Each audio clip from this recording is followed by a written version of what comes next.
அபி அப்படின்ற ஒரு பொண்ணு இருக்கா. அவ ரொம்ப அறிவான பொண்ணு. தன்னோட அறிவ பயன்படுத்தி பட்டிமன்றம், பேச்சு போட்டி எல்லாத்துலயுமே கலந்துக்கிட்டு வெற்றியும் பெறுவா. அவளோட கல்லூரியில ஒரு பட்டிமன்றம் நடக்குது. அதுல பயங்கரமான கான்ஃபிடென்ட்டோட கலந்துக்கிறா. ஏன்னா, அவளுக்கு ஒண்ணும் இது புதுசு கிடையாது இல்லையா? அதனால ரொம்ப சந்தோஷத்தோடையும், தன்னம்பிக்கையோடையும், தைரியத்தோடையும் அதுல கலந்துக்கிறா. அவளுக்கு எதிர்க்குழுவுல இருக்கவங்க தப்பான தகவல சொன்ன உடனே அபிக்கு பயங்கரமா கோவம் வந்துருது. அவ என்ன சொல்றான்னா, எல்லாத்து முன்னாடியுமே கொஞ்சம் கூட யோசிச்சு பார்க்காம, இது ஒரு பேசிக்கான விஷயம். இது கூட உங்களுக்கு தெரியலையா? ஒரு விஷயம் உங்களுக்கு தெரியல அப்டின்னா, இந்த மாதிரியான பப்ளிக் ஸ்டேஜ்ல வந்து எதுக்கு பேசுறீங்க?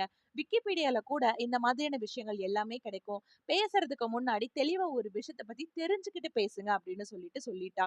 அத கேட்ட உடனே எல்லாத்துக்குமே ஒரு மாரி பயங்கரமான ஆச்சரியம். ஏன்னா, அபி வந்து அந்த இடத்துல சொன்ன விஷயம் வந்து கரெக்ட்டு. ஆனா சொன்ன விதம் வந்து தப்பு.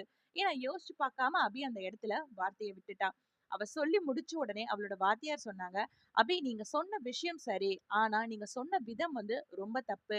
இப்போ நாம ஒண்ணும் டீம் டிஸ்கஷன்ல கிடையாது. ஒரு பப்ளிக் ஸ்டேஜ்ல எல்லாத்துக்கும் முன்னாடியுமே இந்த மாதிரி ஒருத்தவங்கள தரக்குறைவா பேசுறது அப்படின்றது ரொம்ப தப்பு. பேசுறதுக்கு முன்னாடி யோசிச்சு பேசுங்க" அப்படின்னு சொல்லிட்டு சொன்னாங்க. அபி அப்பதான் அவளோட தப்பையும் வந்து உணர்ந்தா. நாம உண்மைய பேசுறது வந்து தப்பு கிடையாது. ஆனா எப்படி பேசுறோம், எந்த இடத்துல பேசுறோம் அப்படின்றது தான் ரொம்ப முக்கியம். அப்படின்னு சொல்லிட்டு, அபி அன்னையில இருந்து எந்த ஒரு விஷயம் நடந்தாலுமே, அது சரியா இருந்தாலும், தப்பா இருந்தாலும் யோசிச்சு நிதானமா தான் பேசுவாளாம்.